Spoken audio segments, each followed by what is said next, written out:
नमस्कार। मौसम चिल्लावा चैनल पर आपका स्वागत है। बात करेंगे राजस्थान के मौसम के बारे में। आज 24 अक्टूबर 2024 का दिन है और आज के विश्लेषण में देखें तो राजस्थान के तो अधिकतर भागों में मौसम शुष्क रहेगा। न्यूनतम तापमान में जो गिरावट है वह जारी रहेगी और अधिकतम तापमान में भी हल्की गिरावट है। उत्तर पश्चिमी शुष्क हवाएं बनी हुई है। बंगाल की खाड़ी में जो साइक्लोन बना है दाना, उसकी वजह से उत्तर पश्चिम से हवाएं लगातार बह रही है और जो कुछ उत्तर पश्चिम भारत पर बची हुई नमी की मात्रा है वह लगातार घट रही है। और वहीं अरब सागर के भी दक्षिणी हिस्सों पर एक कम दबाव का क्षेत्र है और इसकी वजह से भी पाकिस्तान, राजस्थान, गुजरात इन क्षेत्रों से हवाएं सीधा उत्तर से दक्षिण की ओर जा रही है और इन क्षेत्रों में भी नमी की लगातार कमी हो रही है। तो बादल बनना बिल्कुल कम हो जाएंगे और कहीं पर भी कोई खास गतिविधि उत्तर पश्चिम भारत पर होने की संभावना नहीं है। इधर एक WD की स्थिति अभी दर्ज होने लगेगी उत्तर पश्चिम भारत पर अगले 24 घंटों से और उसके बाद अंतिम दिनों में भी 28 तारीख के आसपास भी दर्ज होने की संभावना है। लेकिन उसको एक परिसंचरण तंत्र का सहयोग या कहे नमी वाली हवाएं नहीं मिलने की वजह से कोई ज़्यादा सपोर्ट नहीं रहेगा। तो घने बादल या फिर निचले स्तर तक मैदानी इलाकों तक असर होना या खंड वर्षा होना, ऐसा माहौल देखने को मिलने की संभावना नहीं बन रही है, क्योंकि जब तक लगातार नमी का फ्लो बना रहता है तब तक सिस्टम जो है बनते हैं, ऊंचाई वाले बादल बनते हैं।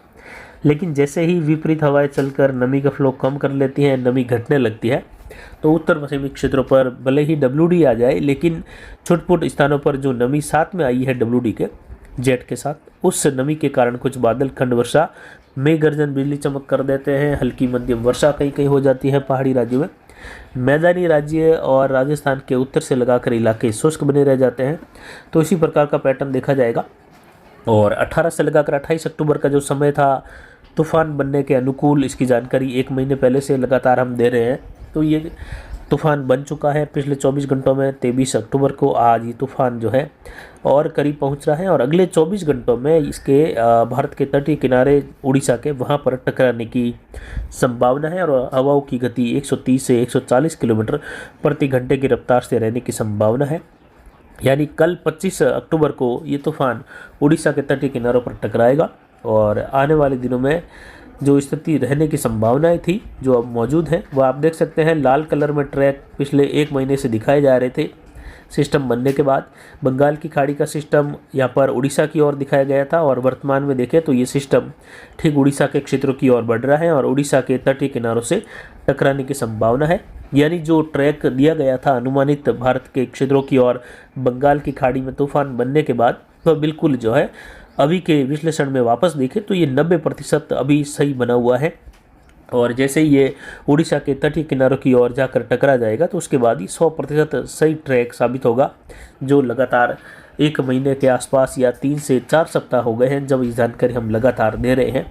और ये दिखाया गया इसमें कि बंगाल की खाड़ी में बनने वाले अधिकतर तूफान भारत के तटीय किनारों को प्रभावित करते हैं, जैसा आप इसमें देख सकते हैं। और अरब सागर में बनने वाले तूफान लगभग 2 से 3 ही भारतीय तटीय किनारों को प्रभावित करते हैं। बाकी के तूफान निकल जाते हैं ओमान की ओर और कुछ दक्षिण पश्चिमी पाकिस्तान के क्षेत्रों की ओर से लगाकर। तो वहीं राजस्थान में देखें तो यहाँ पर कोटा, बूंदी, बारां, झालावाड़, उदयपुर, डूंगरपुर, बांसवाड़ा, प्रतापगढ़, चित्तौड़गढ़ मौसम अधिकतर शुष्क, कहीं कहीं बादल छाने की संभावना रहेगी क्योंकि उत्तर पश्चिमी उत्तरी हवाएं अरावली से भी टकरा रही हैं। तो अरावली के सहारे दक्षिण से कुछ मध्य अरावली तक घने बादल कहीं कहीं देखने को मिलने के साथ बौछार वाली स्थिति इक्का दुक्का स्थानों पर पैदा कर सकती है। बाकी अधिकतर पूर्वी राजस्थान, उत्तर पूर्वी राजस्थान शुष्क बना रहेगा। तापमान की बात करें तो पिछले 24 घंटों के दौरान अरावली रेंज में 38.16 डिग्री सेल्सियस रहा। न्यूनतम तापमान घटकर 15.20 डिग्री सेल्सियस रहा और अधिकतम आर्द्रता 92% रही। न्यूनतम आर्द्रता 37.5% के आसपास रही। न्यूनतम आर्द्रता घट रही है। वायु दबाव 1015 मिलीबार तक पहुंच गया है। यानी रात्रि के दौरान हवाएं तेजी से ऊंचाई से नीचे की ओर बैठ रही हैं, यानी उच्च दबाव की गतिविधियां हैं। प्रति चक्रवाती हवाओं का क्षेत्र प्रभावी है और तापमान लगातार घट रहा है। तो अधिकतम और न्यूनतम तापमान का फर्क आप देख सकते हैं। इस सीजन का सबसे कम तापमान आज दर्ज किया गया जो 15.20 डिग्री सेल्सियस है न्यूनतम तापमान। तो वहीं यहाँ पर जो हवाएं हैं वो उत्तर पूर्वी दिशा से रही, लेकिन अब हवाएं पश्चिम दिशा की ओर से होने लग रही हैं।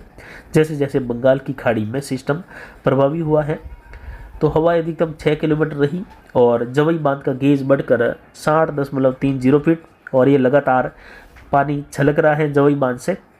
तो यानी आवक हो रही उस हिसाब से हवा चलने से लगातार काफ़ी मात्रा में पानी जवई बांध से बाहर निकलकर नदी में चल रहा है और ये चलता रहेगा और इसकी मात्रा लगातार बढ़ती रहेगी जब तक कि किसानों के लिए नहर नहीं खोल दी जाती है। तब तक ये लगातार पानी जो गिर रहा है, जो छलक रहा है, जो रपट बहने लगी है हवाओं से, वह लगातार बढ़ती रहेगी। और फिलहाल मौसम की बात करें तो यहाँ पर झुंझुनू, सीकर, अजमेर, टोंक, सवाई माधोपुर, करौली, धौलपुर, भरतपुर, दौसा, जयपुर, अलवर अधिकतर भागों में मौसम शुष्क बना रहेगा।